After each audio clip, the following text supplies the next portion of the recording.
नमस्ते। मैं professor doctor Sushil Kumar Sharma, Jyoti Vidyapeeth, women's university Jaipur, faculty of Ayurveda science, BMS second year, रसशास्त्र एवं भेषज कल्पना विषय। इस विषय में मैं आपको पिछले चैप्टर में परिभाषा प्रकरण के बारे में बताया था। कुछ ऐसे शब्द विशेष हैं जिनकी जानकारी छात्रों को होनी चाहिए, उनके बारे में बताने जा रहा हूँ। उनके बारे में बताया था, अब आगे भी उनके बारे में बताने जा रहा हूँ। पिछले अध्याय में कजली के बारे में बताया था। अब आपको रसपंख किसे कहते हैं उसके बारे में बताने जा रहा हूँ। रसपंख, रस यानी पारद, पंख यानी कीचड़। रसपंख के बारे में बताने जा रहा हूँ, तो इसके बारे में सुने। श्लोक है, सद्रव्यै गंधकस् अद्देवी धातुभि पेशिते रसे सुश्लक्ष्णैः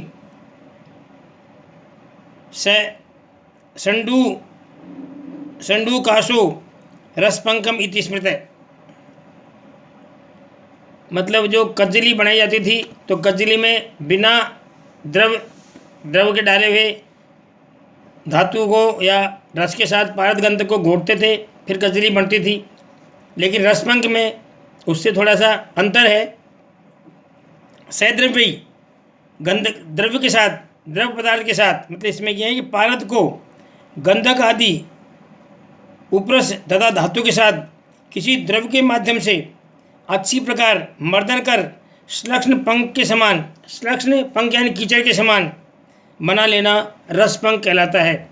पंख यानी कीचड़, मतलब उसको कीचड़ के समान बना लेना रसपंख कहलाता है। मतलब पारद, कजली और रसपंख में यही अंतर है। कजली बिना द्रव के मर्दन की जाती है और रसपंख में कोई द्रव पदार्थ डाल करके पारद को गंधक आदि उपरसों के साथ या धातु के साथ मर्दन कर पंख जैसा बना लेना रसपंख कहलाता है। अब आपको रसपिष्टि के बारे में बताने जा रहा हूँ। रसपंख के बाद में रसपिष्टि में है,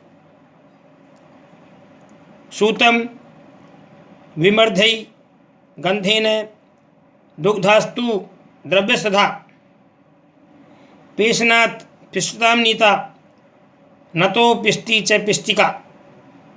रसतंत्र सार संग्रह का है ये भी। इसमें लिखा गया है, रसपिष्टि किसे कहेंगे? पारद में गंधक मिलाकर रस है तो पारद तो है ही है, गंधक मिलाकर दूध आदि द्रव के साथ अच्छी प्रकार मर्दन कर पीठी के समान बना लेना रसपिष्टिका या पारद पिष्टि कहलाता है।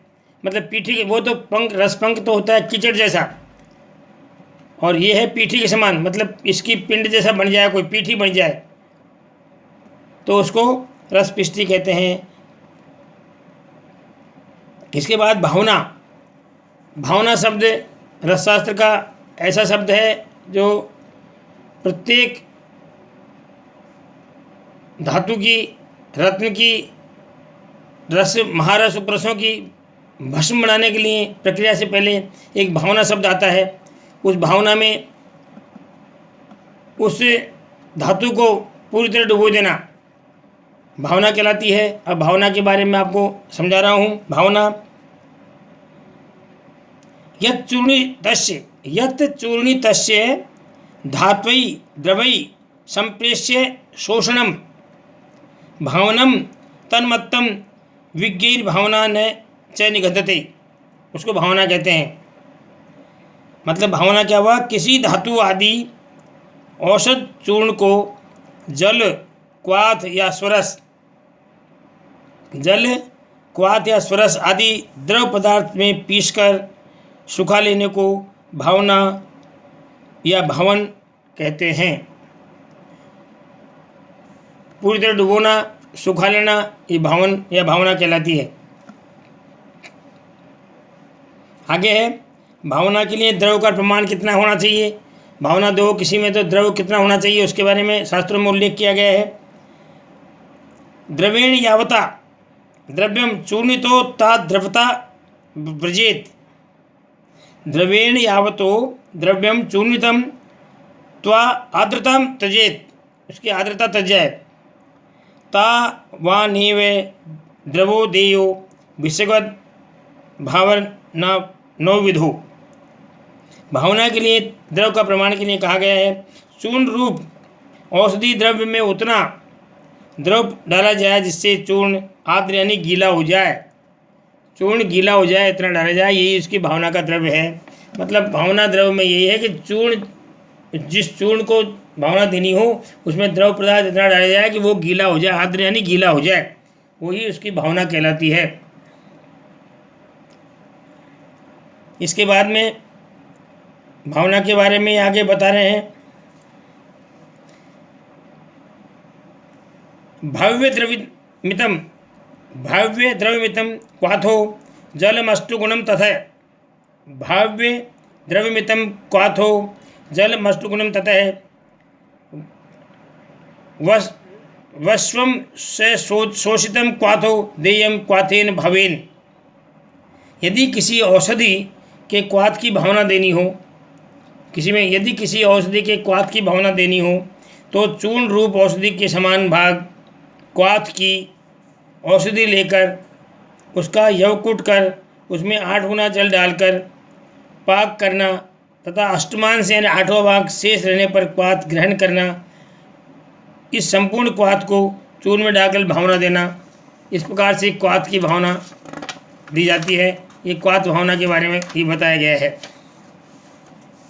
इसके आगे सुभावित एवं दुर्भावित के लक्षण क्या है। अच्छी प्रकार से कोई चीज़ भावित हो गई है या भावित नहीं हुई है तो अच्छी प्रकार से भावित हो गई सुभावित कहेंगे, और नहीं हुई है तो उसको दुर्भावित कहेंगे। उसके क्या लक्षण होंगे उसके बारे में शास्त्रों में वर्णन इस प्रकार मिलता है। पेष्व माणच्य यद द्रव्यम चिपटी भूये चूर्णताम याति मार्दव युक्तम तत् सुभावित मुदाहतम। यत पिष्टि सहसा दीर्णम खर स्पर्शन कोमलम तद दुर्भावितम मिक्तम भावने वे दिवि विजनई।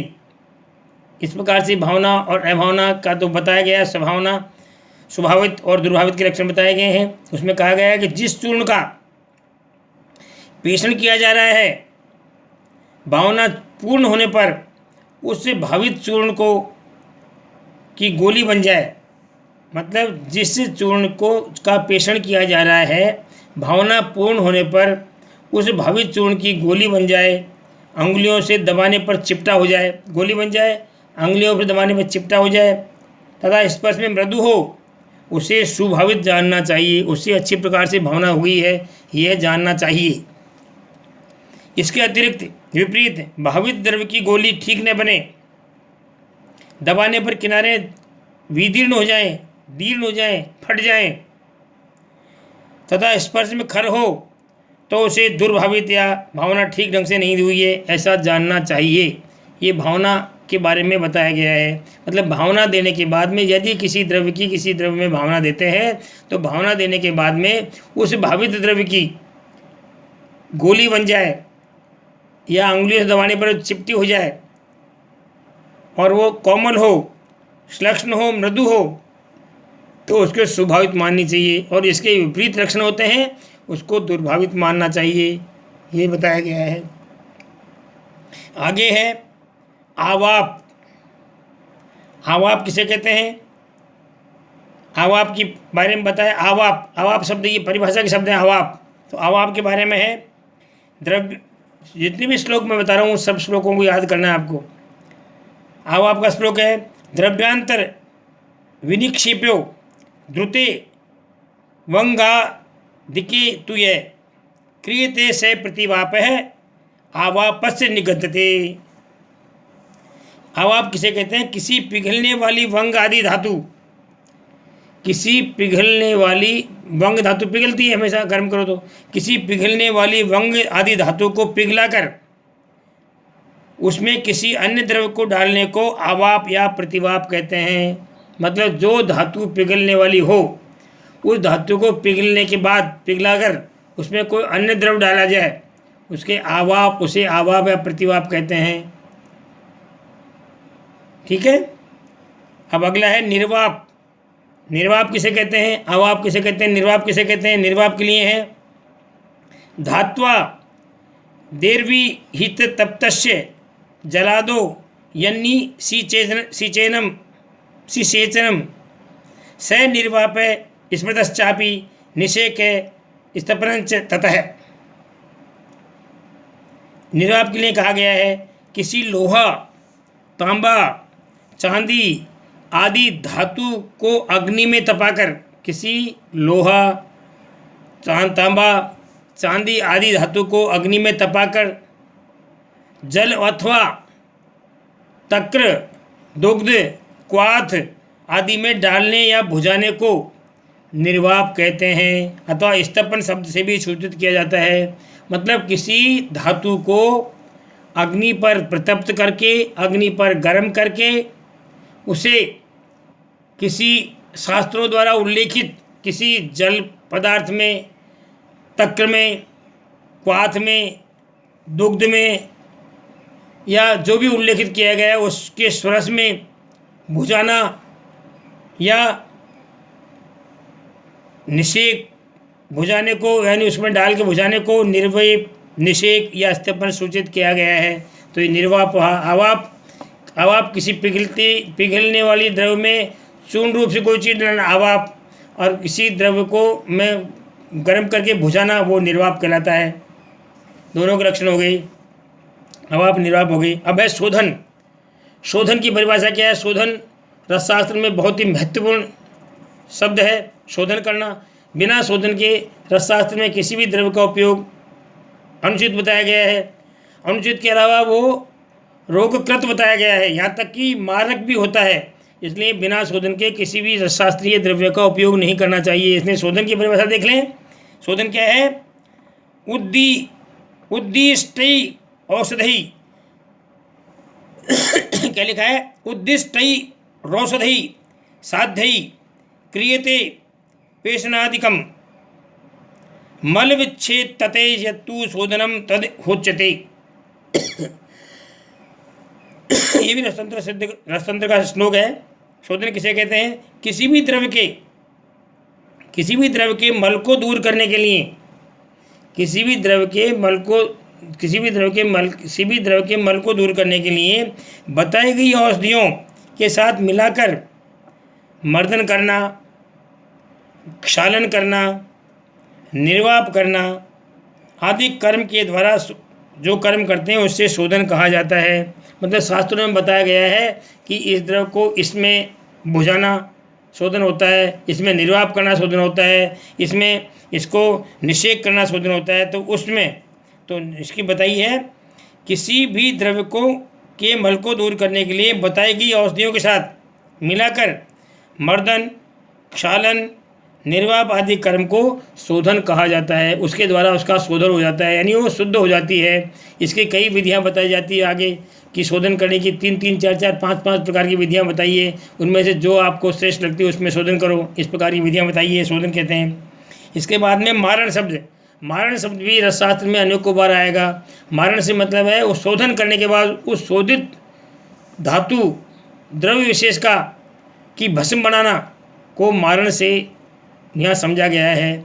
उसको भस्म बनाने की प्रक्रिया को मारण कहा गया है। भस्म बनाने की प्रक्रिया में पुट आदि द्वारा उसको मारण करते हैं, तो उसको मारण शब्द से कहा गया है भस्म बनाने की प्रक्रिया को। तो उसमें मारण की क्या परिभाषा है। शोधितान लोह धात्वादि विमर्धम स्वरसादिपि अग्नि संयोगो तो भस्मीकरणम मारणम स्मृतम। अग्नि संयोग से भस्मी संयोग होता है तो मारणम स्मृतम कहते हैं उसको। मारण के लिए बोलते हैं लोह धातु आदि द्रव्यों को वनस्पतियों के स्वरस आदि, लोह धातु आदि द्रव्यों को वनस्पतियों के स्वरस आदि में मर्दन कर अग्नि संयोग द्वारा भस्म करने की क्रिया को, अग्नि संयोग के द्वारा भस्म करने की क्रिया को मारण कहते हैं। इसको मारण कहते हैं। ये मारण की परिभाषा है। इसी प्रकार से ढालन। ढालन की परिभाषा क्या है? ढालन किसे कहेंगे? स द्रव्य वित्तस्य द्रव्यस्य द्रव्य निक्षेपणंतु तत् यत् ढालनम तद मुद्दिष्टम रसकर्म विशारदई। रसकर्म विशारद को ढालन इसको कहते हैं। ढालन करना मतलब किसी चीज़ को गर्म करके किसी पात्र विशेष में के ढांचे में डालना, वो ढालन कहलाता है। उसकी परिभाषा में है कि सोना चांदी आदि धातु को मूसा में रखकर तीव्र अग्नि से दमन करें और पिघलने पर किसी भी द्रव्य दूग्ध तेल घी स्वरस क्वाथ फांट आदि में ढाल देना को ढालन शब्द से कहा गया है। ये ढालन कहलाता है। इस प्रकार ये ढालन शब्द हो गया। नमस्कार, धन्यवाद।